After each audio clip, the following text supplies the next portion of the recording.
திரு சேலம் மணிகண்டன், இந்த குற்றச்சாட்டு அடிக்கடி அதிமுக மீது சுமத்தப்படுது. நீங்கள் எவ்வளவுதான் மறுத்தாலும் கூட ஒரு சாஃப்ட் கார்னர் இருக்கு. நீங்கள் கடுமையாக பாஜகவை அணுக மாட்டேங்கிறீங்க. வெளியில் இருந்தாலும் கூட எதிர்க்கும் பொழுதும் கூட அதில் மற்ற கட்சிகள் காட்டக்கூடிய ஒரு கடுமையோ ஒரு கண்டனமோ இல்லை அப்படிங்கிறது தான் அவங்க மீது வைக்கப்படுற விமர்சனம். தந்தி டிவி நேயர்களுக்கு வணக்கம். இப்போ என்ன அப்படின்னாங்க, அதிமுகவிற்கு பாஜகவோட கள்ள கூட்டணி வைப்பதற்கான அவசியம் என்ன? அதுக்கு இருந்த கூட்டணியிலேயே நல்ல விதமாக நல்ல கூட்டணியாக அது தொடர்ந்துருக்கலாமேங்க. கூட்டணி தொடர்ந்துருந்தா கடந்த பாராளுமன்ற தேர்தலில் 15லேருந்து 20 சீட்டு உறுதியாக ஜெயிச்சிருக்கலாம் அப்படிங்கிற ஒரு நிலைமை இருக்கிறப்பையும் அதை தூக்கி எறிஞ்சிட்டு வெளியே வந்தவர் திரு எடப்பாடி பழனிசாமி. 2024 பாராளுமன்ற தேர்தலில் கடைசி கட்டத்தில் என்ன மாதிரியெல்லாம் பிஜேபி இறங்கி வந்து கூட்டணியை மீண்டும் புதுப்பிக்கிறதுக்கு அவங்க என்ன மாதிரியான முயற்சிகள்லாம் எடுத்தாங்கிறப்பையும் கதவை இரும்பு கதவு மாதிரி பட்டுன்னு சாத்தி கூட்டணி கிடையாது அப்படிங்கிறத தீர்க்கமாக திடமாக சொன்னவர் திரு எடப்பாடி பழனிசாமிங்க. சில இன்சைடு இன்ஃபர்மேஷன் பாஜகவில் நடக்கிற விஷயங்கள் எனக்கு தெரியுங்க. அதே மாதிரி அதிமுகவில் நடக்கிற விஷயத்தையும் நான் கூர்ந்து கவனிக்கிறதுனால தெரியும். தற்போது ஒரு இசைவு தெரிவித்தால் போதும் இங்கே உள்ள மலை என்ற தலை மாற்றப்படுவார் அப்படிங்கிற அளவுக்கு கூட சில விஷயங்களை பாஜக சமீட்சையாக கொடுத்து கூட அந்த கட்சிக்கு அண்ணாமலை தலைவராக இருந்தாருன்னா ஏழுமலை தலைவராக இருந்தால் எங்களுக்கு என்னப்பா, நாங்கள் தான் கூட்டணி வேண்டான்னு சொல்லிட்டோம், 2026லையும் கிடையாது அப்படின்னு மறுதளித்து எடுத்த முடிவில் தீர்மானமாக இருக்கிறவர் திரு எடப்பாடி பழனிசாமி. நான் ஒரு வாதத்துக்காக கேட்குறேங்க, அந்த மாதிரி ஒரு கள்ள கூட்டணிலாம் வச்சிருந்தா சில ரெய்டுகளை தவிர்த்திருக்கலாமே. அவருடைய நெருங்கிற உறவினர் வீட்டில் ரெய்டு வந்துச்சு, அதிமுக பிரமுகர்கள் மேலே ரெய்டு வந்துச்சு. அப்போ எதுக்காக ரெய்டு அவங்க வரப்போறாங்க? கள்ள கூட்டணி அப்படிங்கிறது பார்த்தீங்க. அப்பெல்லாம் நீங்க என்ன சொன்னீங்க? ரெய்டுக்கும் அரசியலுக்கும் சம்பந்தம் இல்லை, ரெய்டே நடக்கல, இதுல என்ன இருக்கு அப்படின்லாம் சொல்லிட்டு இதுக்கு ஒரு அரசியல் கோணம் இருக்குன்னு பாக்குறீங்களா? இது என்ன காணோம்? அன்னைக்கு ஒன்று சொன்னீங்க, இன்னைக்கு மாத்தி சொல்றீங்க. இல்லைங்க, இல்ல அந்த குறைஞ்சபட்சம் இதை கூட ஒரு கள்ள கூட்டணியில இருந்தா தவிர்த்திருக்கலாமே. அந்த வாய்ப்பு வாதமே ஏற்பட்டிருக்காதுங்கிறதுக்காக நான் சொல்ல வர்றாரு. நான் மரியாதைக்குரிய நண்பர் வன்னியரசுக்கு சில கேள்வியை கேட்குறேங்க. கருணாநிதி நாணய வெளியீட்டு விழாவுக்கு ராஜ்நாத் சிங்கை கூட்டிகிட்டு வந்து கருணாநிதி சமாதியை சுத்தி காமிச்சு அவரை முன்னிலைப்படுத்தி இவ்வளவும் பண்ணீங்களா, அந்த கூட்டணிக்கு பேர் என்ன அப்படின்னு கேட்குறேன்.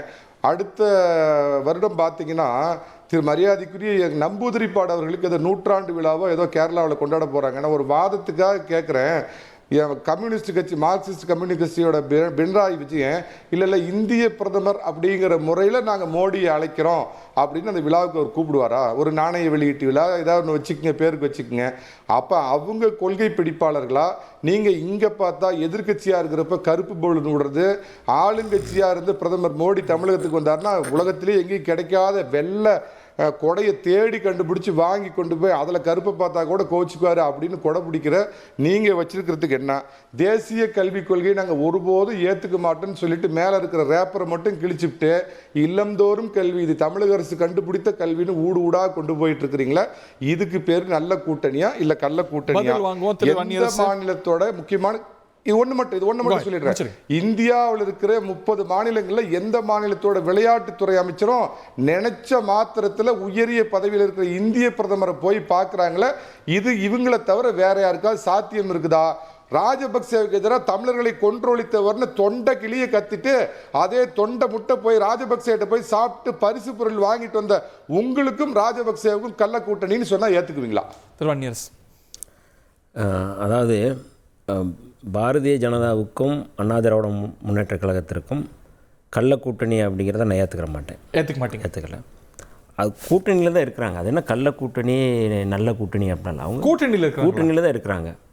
அதனால் கள்ள கூட்டணி அப்படின்னு சொல்லி நான் அதிமுக அவமானப்படுத்த விரும்பலை. எப்படின்னு சொல்கிறேங்க இல்லைங்க, ஒரு கூட்டணியில் இருக்கிறாங்க அப்படின்னா அவங்களுடைய கொள்கை சார்ந்த எல்லா செயல்பாடுகளையும் மசோதாக்களையும் எல்லாத்தையும் நீங்கள் ஆதரித்து வாக்களிப்பாங்க. கடந்த டிசம்பர் 17, 2024 ஒரே நாடு ஒரே தேர்தல் மசோதா கொண்டு வர்றாங்க.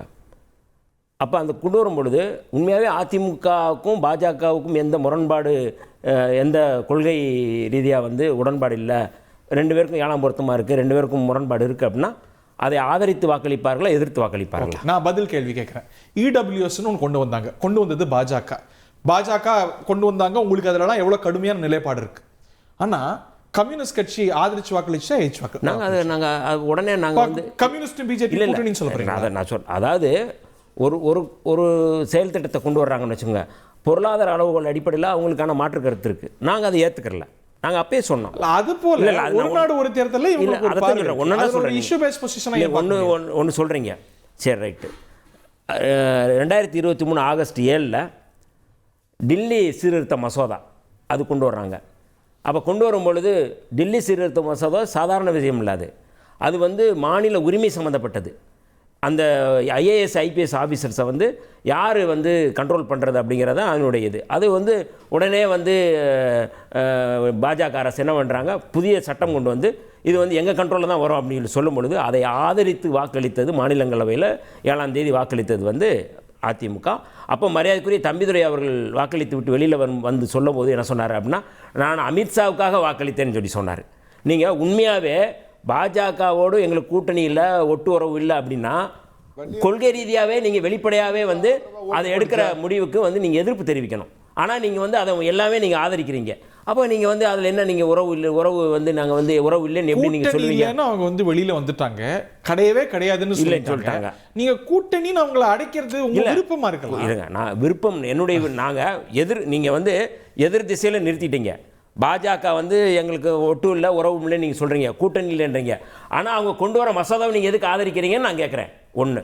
ரெண்டாவது, தமிழ்நாட்டு நீங்கள் டெல்லியில் விடுங்க, நீங்கள் வந்து குடியுரிமை விவகாரம் கேட்குறாரு. எப்படி என்ஐஏ விவகாரம், என்ஐஏ விவகாரத்தில் என்ன சொல்லியிருக்கிறாங்க? என்ஐஏ வந்து யார் ஆதரிச்சிருக்கிறாங்க? அதிமுக ஆதரிச்சிருச்சா எதிர்க்கா? நீங்கள் சொல்லுங்க. திமுக ஆதரிச்சு ஓட்டு போட்டுச்சா? அதாவது நான் சொல்கிறது அதிமுக இருங்க, என்ஐஏ வந்து அதிமுக நிலைப்பாடு என்ன? இருங்க, திமுக நிலைப்பாடை சொல்லுங்க. நீங்க திமுக நிலைப்பாடு சொல்லுங்க. பாஜக கூட்டணியில இல்லாம இங்க எதிர்த்து களமாடிட்டு டெல்லியில ஆதரிச்சு திமுக என்னைய ஆதரிச்சாங்களா எதிர்த்தாங்களா நீங்க சொல்லுங்க, வாக்களிச்சாங்களான்னு சொல்லுங்க. அதனால அறிவே கேளுங்க, ஆதரிச்சு வாக்கு போட்டாங்களா இல்லையான்னு கேளுங்க. நீங்க தான் சொல்லுங்க. அது வந்து நீங்க திசை திருப்புற வேலையை வச்சுக்க. நான் வெளிப்படையா சொல்றேன், என்ஐஏ சட்டத்துக்கு திமுக எதிர்க்கட்சின்னு சொல்லிட்டோம். பாஜக கொண்டு வந்தது ஆதரித்த திமுக கள்ள கூட்டணியா, எதிர்த்து நிக்கிற அண்ணா திமுக கள்ள கூட்டணியா? இல்ல, நான் கேட்ட கேள்வி, குடியுரிமை திருத்த சட்டத்தை அதிமுக ஆதரிச்சதா எதிர்த்ததா? என்ஐஏவை அதிமுக ஆதரிச்சதா எதிர்த்ததா? அது சொல்லுங்க. நீங்க அதிமுக நிலைப்பாடு என்ன? திமுகவுடைய கூட்டணி திமுகவோட நிலைப்பாடு எப்படி காட்டுங்க. நீங்க வாக்களிச்சாங்க, என்னைய வந்து நீங்க ஆதரிச்சாங்களா இல்லையான்னு கேளுங்க. ஜெயலலிதா அம்மையார் வந்து இருக்கும் பொழுது இருங்க, ஒரு திரு மணிகண்டன் அவர்கள் கொஞ்சம் இருங்க.